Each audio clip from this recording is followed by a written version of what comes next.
Okay, fourth poem, the ball poem. Who has written this poem? Who has composed? John Barryman. John Barryman. M-A-N. So be concentrate on the spelling. क्यों? कभी कभी M-A-N के place पे वो M-E-N भी दे सकता है और आपके ऑप्शन में आ सकता है. So be careful about the spelling के लेटर्स की. Barry man, B-E, it's not B-A, ये ध्यान रखिएगा. यहाँ पे A होगा बैरी मैन के, यहाँ पे A होगा M-A-N, मैन होगा, यहाँ पे berry man, it's not Barry man. तो यहाँ पे A नहीं होगा, यहाँ पे E नहीं होगा. B careful about the spelling so that you can get your full marks. So again the ball poem. यहाँ पे जो भी पोएम है वो पूरे बॉल के बारे में बताई गई है. What is the boy now who has lost his boy. यहाँ पे ये जो क्वेश्चन है आपसे एग्जाम में आ सकता है कि which poem has been started with the question word. कौन सी पोएम है. तो कौन सी पोएम है, आपको चार ही पोएम है तो चारों ऑप्शन में आ सकते हैं कि आपको tiger in the zoo start हो रही है या फायर एंड आइस स्टार्ट हुई है. ये सारे चारों पोएम के बारे में आ जाएगा. तो ऑल फोर पोएम में आप पिक किसको करेंगे, बॉल पोएम, कि this poem has been started with the question word. यही एक पोएम एक ऐसी है जिसमें क्वेश्चन वर्ड स्टार्ट किया है. ये क्वेश्चन वर्ड स्टार्ट करने की वजह से ये पोएम बहुत डिफरेंट है. लॉन्ग इसमें लाइन्स बनी हुई हैं. अगर आप बात करेंगे कॉमास की तो कॉमास आपको एवरीवेयर दिख रहा है, क्वेश्चन मार्क दिखा, फुल स्टॉप दिखा. तो ये इसमें इंजैबमेंट भी नहीं है बिकॉज सारे पंक्चुएशन मार्क्स दिख रहे हैं. अगर हम बात करेंगे कौन से इसमें पोएटिक डिवाइस है तो पोएटिक डिवाइस आपको मैरिली बाउंसिंग ये वर्ड आया और फिर से मैरिली वर्ड आया. इन दोनों वर्ड को आप देख के एनाफोरा कह सकते हैं. एनाफोरा यही एक अपीयर हो रहा है, इसके अलावा और कुछ नहीं दिख सकता है. हाँ, अगर बहुत ज्यादा सर्च आउट करेंगे तो आपको एक एलिट्रेशन मिल सकता है जो कि बी और बी से कंसिडर हो रहा है. अगर ये पूरी लाइन आ गई वन लाइन में तो आपको बी और बी कंसिडर कर रहा है दैट एलिट्रेशन के लिए. Like that only. अगर एजोनेंस के बारे में बात करेंगे तो नाउ, लॉस्ट. अगर देख लीजिए ओ की मात्रा हो रही है हु, लॉस्ट. ओके, आप देख लीजिएगा कि एजोनेंस मैंने ऑलरेडी बता दिया, कॉन्सोनेंस बता दिया. एजोनेंस में बताया है कि इसमें ओ का साउंड आता है. बहुत इजीएस्ट एग्जांपल लिया है, go slow over the road. ओ की मात्रा और ये ग पर ओ की मात्रा गो और स्लो, ल पर ओ की मात्रा तब स्लो का वर्ड आया है. उसी तरीके से ओवर, लाइक दैट रो, र पर ओ की मात्रा रो और द, तब ये वर्ड आने के बाद से आप इसको एसोनेंस कह सकते हैं. दैट कॉन्सोनेंस में भी यही होगा. जब आप देखेंगे तो उसमें सारे कॉन्सोनेंट वाले साउंड आएंगे. साउंड मैंने यहाँ लिख भी दिया है. तो यहाँ पे बहुत ज़्यादा कोई ऐसा पोएटिक डिवाइस नहीं है. अगर एक्सप्लेनेशन के बारे में बात करते हैं या रैमिंग पैटर्न के बारे में, बच्चे बड़े परेशान रहते हैं रैमिंग पैटर्न कैसे होगा. तो आप रैमिंग पैटर्न के बारे में भी अगर बात करते हैं तो यहाँ पे आप इसको ए दे दीजिए, गो को बी दे दीजिए. अगेन स्ट्रीट से मैच नहीं कर रहा है तो आप इसको सी दीजिए, देन को डी दीजिए, देन अगेन वाटर स्ट्रीट कुछ भी मैच नहीं कर रहा है. तो ऐसे रैमिंग पैटर्न के लिए हम बहुत ज़्यादा बाउंड नहीं करते हैं बच्चों को. फिर भी रैमिंग पैटर्न आप इंडिकेशन सीख लीजिए. ये इसके रैमिंग पैटर्न है. ये दोनों एनाफोरा मैंने बता दिया, merrily bouncing, merrily word repeat कर रहा है एंड स्पेशली दोनों लाइन में रिपीट कर रहा है. ओके, तो ये हो गया आपका कौन सा, एनाफोरा. ओके, अगर आपको बता देते हैं कि एक्सप्लेनेशन क्या होगा. What is the boy now who has lost his ball, what he is to do. एक चीज और भी आपको मिल रहा होगा, मैरिली बाउंसिंग, यहाँ पे व्हाट दोनों वर्ड मिल रहा है. तो अब यहाँ क्या करेंगे, यहाँ पे आप आराम से इसको एलिट्रेशन कंसिडर कर सकते हैं. Alliteration, okay, what. हम यहाँ पे इसको एनाफोरा नहीं बताएंगे, यहाँ पे एलिट्रेशन बताएंगे बिकॉज ये दोनों लेटर मैच कर रहे हैं एंड एक ही लाइन में मैच कर रहे हैं. ये ध्यान रखिएगा, एलिट्रेशन हमेशा एक ही लाइन में आपको मिल जाएगा जबकि एनाफोरा आपको दो लाइन कॉन्सेंट्रेट करना पड़ेगा. So it is all about the poem. What is the boy now who has lost his ball? What he is to do? I saw it go merrily bouncing down the street and then merrily over there. It is in the water. यहाँ पे वो जो boy है, boy के पास एक ball है, उससे वो खेलता है और उसकी बॉल जो है वो लॉस्ट हो जाती है. लॉस्ट होने के बाद यहाँ पे हिज वर्ड जितना भी आया है ये सारे हिज इंडिकेट कर रहे हैं बॉय को. ओके, बॉय को इंडिकेट कर रहे हैं. ही, यहाँ पे ही वर्ड आया, ये भी बॉय को इंडिकेट कर रहे हैं.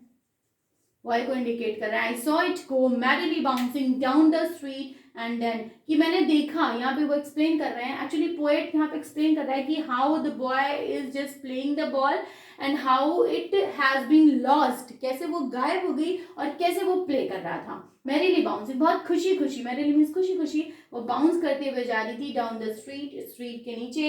एंड देन सडनली क्या हुआ, मैरीली वो ओवर हुई और ये फिर वो वाटर में चली गई, एक पॉन्ड में चली गई। आगे की जो पोएम की लाइन्स है you will have in your book.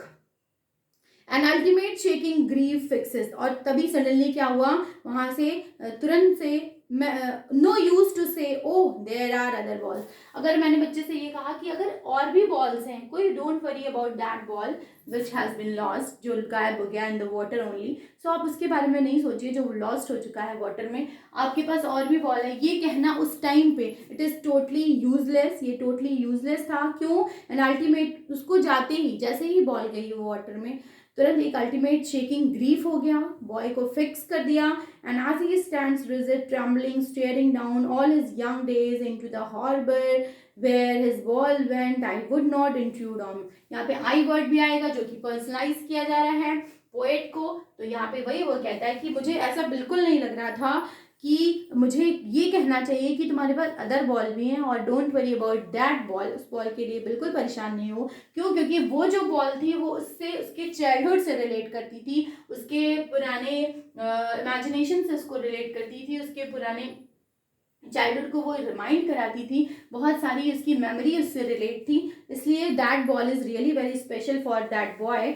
And यहाँ पे लिखा भी a dime another ball is worthless. और फाइनली अगर देखा जाए वो बॉल जो थी वो बहुत अगर ऐसे, अच्छा अ डाइम मीन्स क्या होता है? अ डाइम एक वर्ड यहाँ पे आपको मिला, अ डाइम यहाँ पे 10 सेंट्स के बारे में जिस पोइट ने लिखा है, एक्चुअली वहाँ पे रुपीस को या पैसे को डाइम में काउंट करते थे। यहाँ पे अगर स्पेलिंग आ सकता है। अच्छा ये पोएम कहाँ पे लिखी गई है? यूएस की लिखी गई है, तो वहाँ पे डाइम ही कहते हैं, ठीक है, सेंट्स को। तो इसकी मीनिंग होती है 10 cents, 10 cents.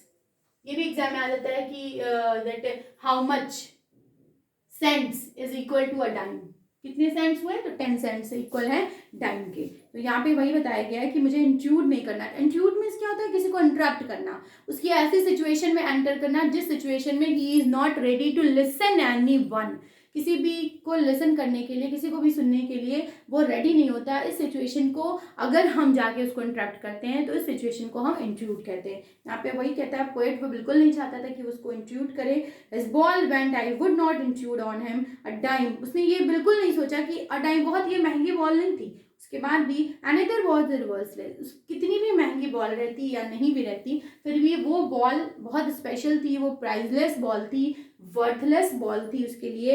And now he senses first responsibility, और जैसे ही लॉस्ट हुआ, इस पोएम के थ्रू जो पोएट है वो सेंसेस ये करना चाहता है कि that we should be responsible for our things, whether it is ball, whether it is our relatives. हम लोगों को अपने रिलेटिव्स, अपने बॉल, अपनी सारी चीज़ों के लिए बहुत रिस्पॉन्सिबल होना चाहिए। और जैसे ही लॉस्ट हुई तो उसके बाद से उसकी रिस्पॉन्सिबिलिटी अमर्ज होने लग गई। उसको लगने लगा कि अगर मैंने बॉल की बहुत अच्छे से केयर की होती तो शायद वो नहीं जाती, और अगर चली भी गई, पोएट ये भी आपको एक्सप्लेन करता है यहाँ पे कि अगर वो चीज़ लॉस्ट हो गई है तो how to console your heart with your loss, with your losing things, ठीक है, अपनी लूजिंग थिंग्स से, अपनी गायब हुई चीज़ों से, अपने जो भी चीज़ें छूट गई हैं उन चीज़ों से कैसे हम अपने हार्ट को कंट्रोल करें। Condole in a sense console, condole, ये सारे वर्ड्स हैं जिसका मतलब होता है कि सांत्वना देना। Okay, condole word, spelling of condole is this, condole करना, ये कंडोल करना, कंसोल करना, ये सारे वर्ड्स जो हैं जिनका मतलब होता है सांत्वना देना। तो ये सारे वर्ड्स को वो सांत्वना देके अपने आप को कैसे हम अपने माइंड को सेटअप करते हैं। यहाँ पे ये बताया गया मनी इज एक्सटर्नल, कि इस मनी के लिए बिल्कुल हमको परेशान नहीं होना है, वो एक्सटर्नल होती है। कोई भी उस बॉल को, जो चीज़ लॉस्ट हो गई है वापस नहीं आ सकती, डेफिनेटली नहीं आ सकती, it is sure and certain. But उस लॉस्ट को कैसे हम कंसिडर करें और कैसे इस चीज़ को समझें कि अगेन हमारी नेक्स्ट लॉस ना होने पाए। द एपिस्टेमोलॉजी, एक वर्ड यहाँ पे दिया हुआ है एपिस्टेमोलॉजी, ये भी बहुत इंपॉर्टेंट वर्ड है। Where do I write epistemology? I'm just writing here epistemology। एक वर्ड है जिसकी मीनिंग होती है नॉलेज, जिसकी मीनिंग होती है knowledge. So it is also very important word specially for correct spelling के लिए ये वर्ड आ सकता है। एपिस्टेमोलॉजी की मीनिंग होती है नॉलेज। यहाँ पे पोएट यही लास्ट में बताता है इस वर्ड के थ्रू कि उसको एक नॉलेज हो जाएगी, एक एपिस्टेमोलॉजी हो जाएगी कि how the things are losing and how we can manage our heart, we can console और condole our heart with that lose things, with that lost thing. So don't we repent, बहुत ज़्यादा repent नहीं होना है क्योंकि money तो external होती है।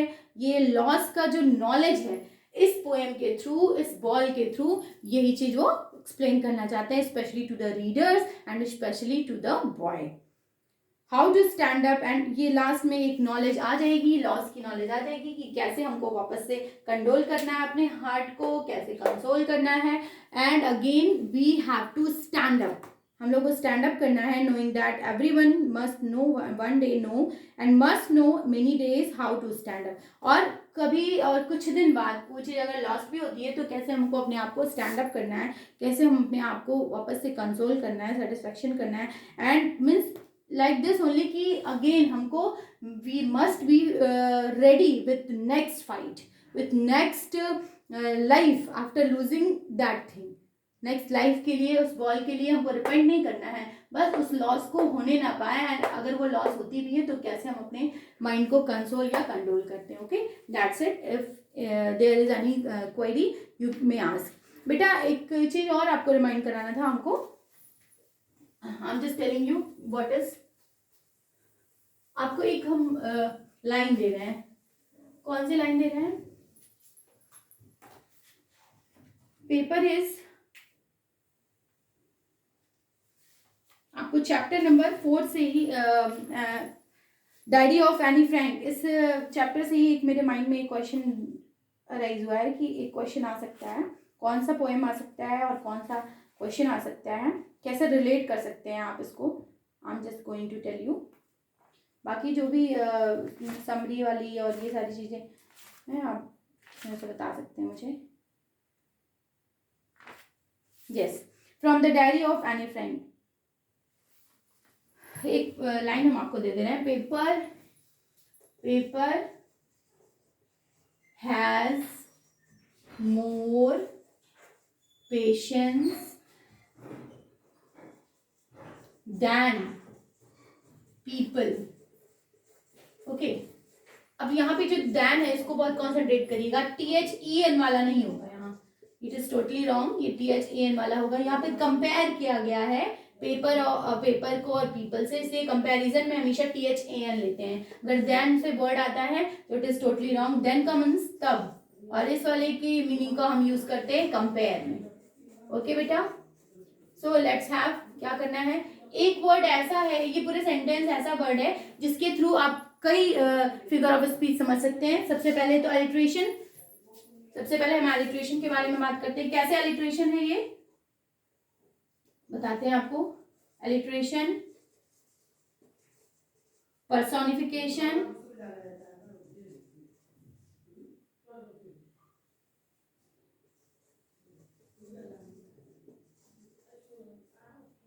मेटाफर।